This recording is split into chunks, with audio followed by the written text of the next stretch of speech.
반갑습니다. 산골의 아침입니다. 오늘 말씀 에베소서 3장 10절 말씀입니다. 이는 이제 교회로 말미암아 하늘에 있는 통치자들과 권세들에게 하나님의 각종 지혜를 알게 하려 하심이니. 아멘. 자, 오늘 이 말씀에서 우리는 하늘에 있는 통치자들과 권세들에게, 이 단어는 사실 6장 12절에 나오는 통치자들, 권세들 같은 단어입니다.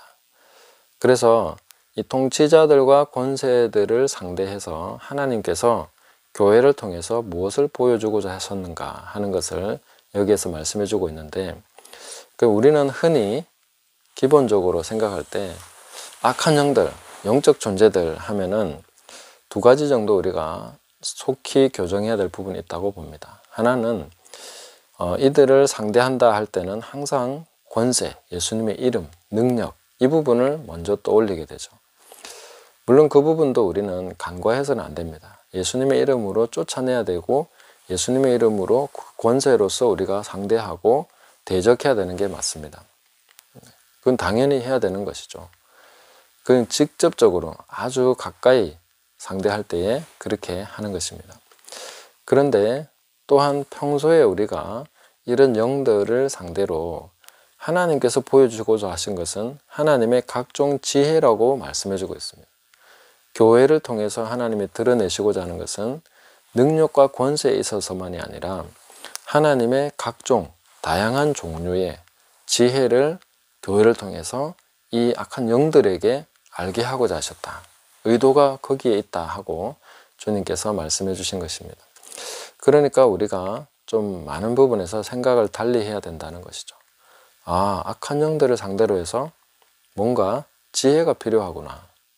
하나님의 지혜가 우리를 통해서 발휘되어야 되는구나. 이 지혜가 굉장히 중요한 영적 전쟁의 도구로구나.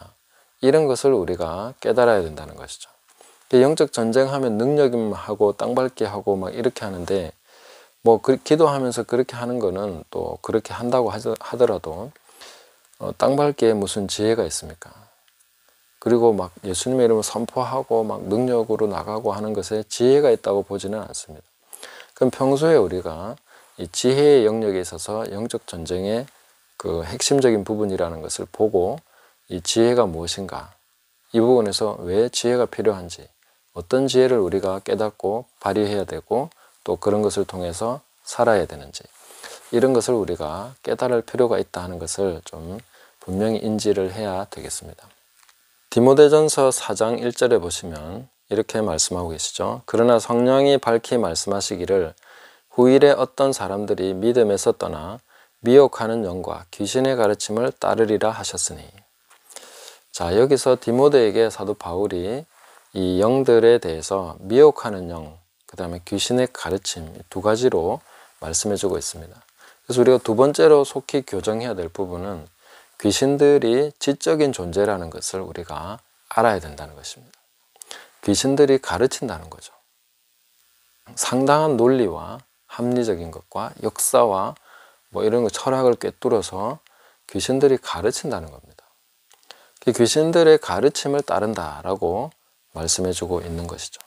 미혹하는 영은 우리는 꽤나 많이 인지하고 살아가는 편입니다. 뭔가 혹하게 하는 것, 유혹해서 끌고 가는 것, 그런 식으로 사람들이 넘어지게 하는 것들에 대해서는 알고 있습니다. 그러나 귀신들이 가르친다는 것에 대해서는 별로 생각을 안 한다는 거죠. 그러니까 합리적이고 논리적이고 과학적이고 철학적이고 그런 거는 굉장히 괜찮은 거라고 생각하는 거죠. 심지어 신학적인 것도 귀신의 가르침이 있는데 귀신들이 얼마나 논리적이고 뛰어나게 가르치는지 모릅니다. 이 귀신의 가르침들이 편만하게 들어와 있습니다. 법률 속에, 문화 속에, 그리고 신학 속에 들어와 있는 거죠. 이 철학 속에 물론 있죠. 이런 것들을 우리가 분별을 하고 있느냐 하는 것입니다. 많은 사람들이 그렇게 믿음에서 떠나서 귀신의 가르침을 따를 것이다 라고 미리 말씀을 해주셨습니다. 그래서 영적 전쟁에 있어서 지혜가 필요하다는 것이죠. 귀신들이 지적인 존재고 굉장히 뭔가 지혜를 흉내내서 그런 식으로 행하고 있다는 것이죠. 그래서 교회는 사실 가장 기초부터 지혜로 건축이 되고 있다는 것을 알 수 있습니다. 잠언 24장 3절에 보면 집은 지혜로 말미암아 건축이 된다, 이렇게 말씀하고 있습니다. 많은 분들이 교회를 개척할 때에 능력 있고 막 치유하고 귀신 쫓아내고 이러면 사람들이 모일 거라고 생각합니다. 물론 그렇게 해서 사람들이 일시적으로 모일 수 있죠. 그러나 그 사람들이 집으로 건축이 되지 않습니다. 네, 그런 걸 우리는 많이 볼 수 있는 것이죠. 그래서 능력 사역 하시는 분들이 나중에는 아유 이거 아닌가 봐 하고 이제 다 손 놓아 버리는 그런 경우들도 종종 보게 됩니다. 그래서 교회는 지혜가 굉장히 중요시돼야 되고 정말 지혜가 풍성해야 됩니다. 마태복음 25장에서도 슬기로운 5처녀, 이 사람들이 준비한 것에 대해서 주님께서는 지혜롭다고 말씀하시지 않습니까? 슬기로운 5처녀 아닙니까? 그들은 지혜를 깨달았고 그래서 지혜롭게 슬기롭게 준비를 한 것입니다. 이런 준비에 있어서도 슬기가 필요한 것이죠. 마지막 때에 필요한 것이 무엇입니까? 정말 지혜가 필요하다는 것이죠. 불의한 청지기에게 예수님께서 칭찬하신 게 뭡니까? 앞날을 준비할 수 있는 지혜가 있다는 것이죠. 일을 지혜 있게 처리했다는 것이죠. 그런 식으로 주님께서 그 지혜를 칭찬을 해주셨습니다. 얼마나 지혜가 필요한가 하는 것을 우리가 깨달아야 되는 것이죠. 그리고 사도 바울은 자기 자신을 향해서 지혜로운 건축자라고 고린도전서 3장 10절에 지혜로운 건축자와 같이 자기가 지금 건축을 하고 있다 하고 말씀하고 있는 거죠. 이 복음을 전하면서 교회를 계속 세워나가는 그 과정이 지혜로운 건축자로서 자기가 지금 사역하고 있는 것이다, 이렇게 말씀하셨습니다. 그리고 또한 마태복음 7장에서 뭐라고 하십니까? 예수님께서 내 말을 듣고 행하는 자는 그 집을 반석 위에 지은 지혜로운 사람 같으리니, 여기 지혜가 등장하는 것이죠. 그래서 우리가 마지막 때의 준비와 하나님 말씀대로 행하는 것은 지혜의 영역입니다. 말씀대로 살지 않는 사람은 지혜가 없는 것이죠. 자, 우리는 사실 성경을 믿고 성경대로 살면 단순 무식해야 된다고 생각합니다. 이것만큼 큰 오해가 없습니다. 단순 무식하게 믿는 것이 정말로 믿음 있는 것이라고 생각하는 거죠. 저는 거기에 절대로 찬성할 수 없습니다. 동의할 수 없습니다. 말씀대로 행하는 것은 가장 지혜로운 것입니다. 주님께서 그렇게 말씀하셨습니다. 내 말을 듣고 행하는 자는 지혜로운 자다. 그 집을 반석 위에 지은 지혜로운 사람과 같다. 아주 지혜를 주님께서는 칭찬하시고 지혜가 그 중심에 있는데 단순 무식해야 성경대로 믿는다는 게 말이 됩니까? 성경을 믿는 것은 가장 지혜로운 것입니다. 평소에 과학이라고 생각하는 다른 여러 가지를 한번 살펴보십시오. 그걸 믿고 살아가는 게 정말 지혜로운 것입니까? 제가 볼 때는 지혜롭지 않습니다. 저는 거기에 동의할 수 없습니다. 주님 예수 그리스도 안에는 지혜와 지식의 모든 보화가 감추어져 있다. 골로새서 2장 3절에 그렇게 말씀하셨습니다. 주님 안에는 지혜가 충만합니다. 성령은 지혜의 영이십니다. 성령 충만한 사람은 지혜롭습니다. 재정관리나 건강관리나 삶에 있어서 가정생활에 있어서 모든 삶에 있어서 지혜롭습니다. 마지막 때를 준비하는 것에 있어서도 지혜롭습니다. 저는 종말에 대해서 두려운 마음으로 준비하는 분들이 저는 광신자라고 생각하지 않습니다. 그 사람들은 지혜로운 것입니다. 아주 현실적으로 생각하는 것입니다. 제대로 알고 있는 것이죠. 우리가 성경을 알면 구원에 이르는 지혜가 있게 된다고 말씀하고 있습니다. 성경은 지혜를 주는 책이죠. 말씀을 들을수록 우리는 지혜가 생겨야 되는 것이죠. 마지막 때에 대한 준비도 슬기로운 5처녀. 그 뻔히 보이는 미래가 있는데 그걸 준비하지 않는 것이 지혜롭지 못한 것이죠. 특히 이제 종말과 관련해서 마지막 때와 관련해서 저를 찾아오신 분들이 저는 대화를 계속하면서 이분들이 참 지혜롭다고 느꼈습니다. 현실을 제대로 파악하고 있는 것이죠. 한번 생각해 보십시오. 그냥 이대로 계속 살아가면 괜찮은 것입니까? 정말 준비 없이 살아도 되는 것입니까? 그게 맞습니까? 자신 있습니까? 그렇게 살아가도 괜찮다고? 저는 제가 모든 해답을 드릴 수 있다고 생각하는 것은 아닙니다. 그리고 뭐 시골이 모든 것을 다 이게 공급해 줄 수 있다고 생각하는 것도 아닙니다. 그러나 이 부분을 생각하고 적어도 저 같은 사람에게 찾아와서 대화를 할 수 있다면은 아주 현실적이고 지혜롭게 생각하신 분이라고 저는 생각합니다. 뭐 막 칭찬해서 저에게로 끌고자 하는 것이 아닙니다. 현실적으로 생각을 해보시라는 거죠. 지금 그대로 살아가는 게 맞습니까? 지금 우리는 큰 충격을 받습니다. 코로나로 인해서 팬데믹이 와서 갑자기 모든 것이 끊길 수 있고 이 모든 것이 무의로 돌아갈 수 있는, 돈이나 이런 것까지도 휴지 조각 될 수 있는, 아무리 돈이 많아도 물건을 살 수 없는 그런 시간이 올 수 있다는 것을 이미 살짝 경험을 했습니다. 이런 것이 얼마나 큰 통제를 불러오고 통제 사회가 지금 돼가고 있는 것도 보고 있습니다. 거기에 대한 두려움 때문이 아니라 현실적으로 지혜롭게 생각해 보자는 것이죠. 사회가 이런 식으로 변해갈 거라는 것은 지금 지혜롭게 생각하는 많은 사람들, 미래학자들까지도 예견하고 있는 일입니다. 성경을 맹목적으로 믿어서 마지막 때가 왔다 이렇게 얘기하는 게 아닙니다. 이구동성으로 모든 사람들이 지금 이런 사회가 돼가고 있는 것을 알고 있습니다. 지금 일어나고 있는 수많은 일들 가운데서 우리는 그런 것들을 보고 있습니다. 그러면서도 아무런 준비 없이 넋놓고 지금 이대로 살아가도 괜찮다고 생각한다는 것은 지혜가 없는 것이죠. 지혜를 구하셔야 됩니다. 현실을 바로 볼 수 있는 지혜가 필요합니다. 우리가 현실을 제대로 본다면 한 가지는 분명해집니다. 이대로는 안 된다. 지금 계속 이대로 가서는 절대로 안 된다 하는 것을 분명하게 깨닫게 될 것이라고 봅니다. 예수님께서는 이 세대가 빛의 아들들보다 더 지혜롭다고 하셨는데 정말 지금은 교회는 멍하게 있는 것 같고 지금 다른 사람들이 더 난립니다. 준비해야 된다고. 그런 강의나 이런 내용들이 많습니다. 책들도 많이 나오고 있습니다. 정말 시대가 지금 바뀌었다. 세상이 완전 바뀌었다. 그래서 정말 제대로 준비해야 된다. 뭐 지금 완전히 바꿔야 된다. 이렇게 말하는 분들이 많은데 교회 안에는 그런 얘기를 못하는 것 같아요. 지금 바뀌었는데 오히려 빛의 아들들보다 그들이 더 지혜로운 것 같습니다. 우리에게 지혜가 있어야죠. 우리가 정말 하나님 앞에서 지혜를 얻어서 이 세대 가운데서 제대로 준비하면서 하나님 앞에 지혜로운 삶을 살아야 됩니다. 세월을 아끼라. 지혜롭게 행해라.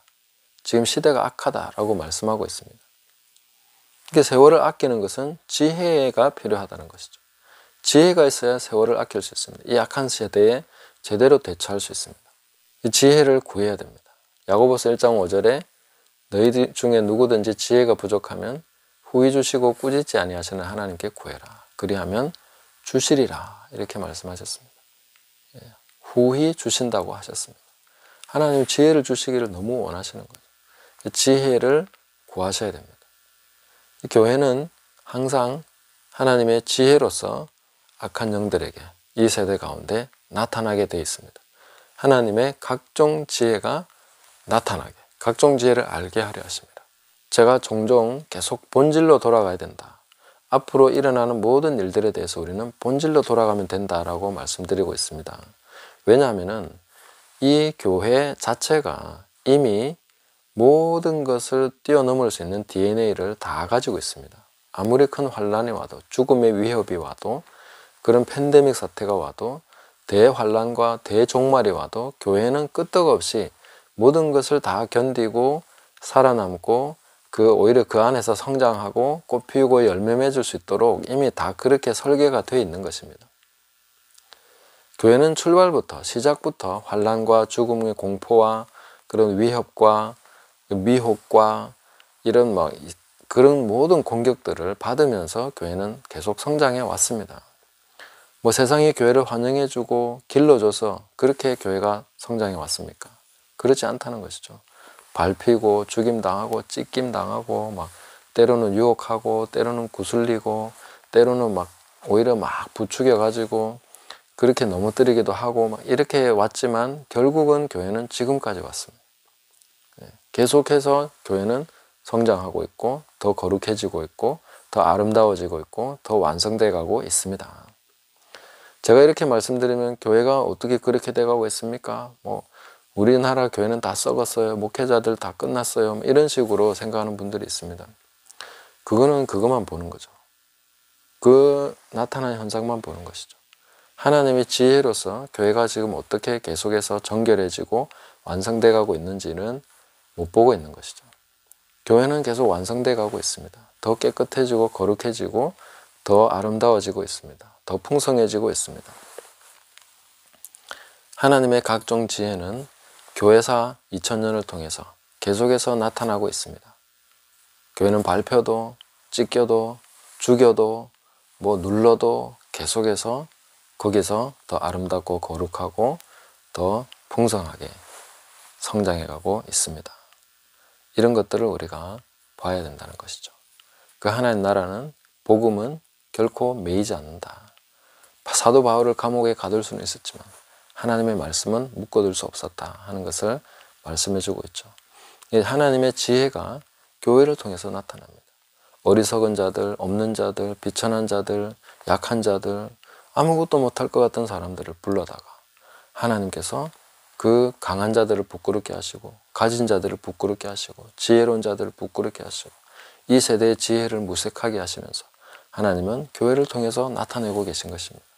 온갖 사상들이 난무하고 오염된 이 세상 속에서 교회는 정말 아름답고 거룩하게 더 깨끗해지고 더 경건해지고 더 풍성해지면서 자라가고 있다는 것입니다.